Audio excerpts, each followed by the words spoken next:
So here we are, still in Portstewart, admiring the beautiful landscape, and this is my opportunity to tell you all about a man named George White.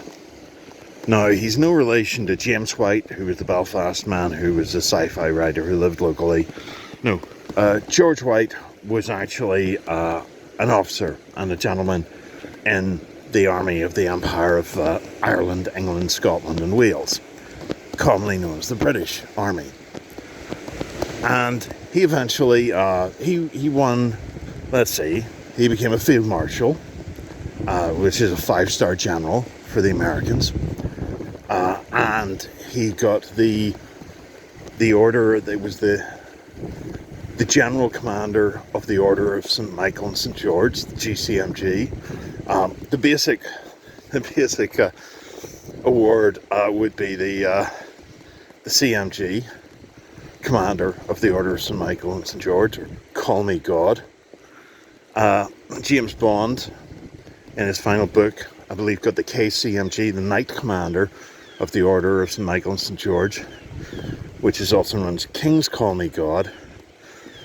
And George White got the GCMG, General Commander, or God Calls Me God. And believe it or not, that wasn't even his highest award. No, he actually, for his actions in a place called Kandahar, which you may have heard of, because the British military was also fighting in it more recently in Afghanistan, he won the Victoria Cross. And along here in Portstewart is his birthplace, or at least it used to be here, because in 2001 some greedy bastard property developer bulldozed it without permission and built this fucking monstrosity. So a place that should be of national interest, and it's not just for the British Army actually. The other thing about George White is he had a son named Jack, and Jack also joined the army and became a captain, not a colonel or a general. Had a bit of an ego on him, but he was one of the co-leaders of something called the Irish Citizen Army. And in 1916, 4 years after the death of George White, the Irish Citizen Army, under a guy named James Connolly, forced the Easter Rising to happen.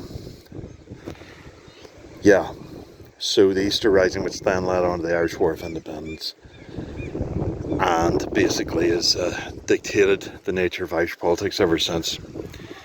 So that's basically what the impact that George White and his son had on Irish politics. And this is the birthplace of George White, father of the co-leader of the Irish Citizen Army, and therefore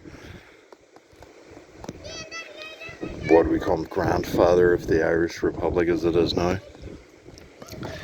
And it was bulldozed by a greedy property developer. So, not a great state of affairs. So if you found this informative, please like, follow and subscribe.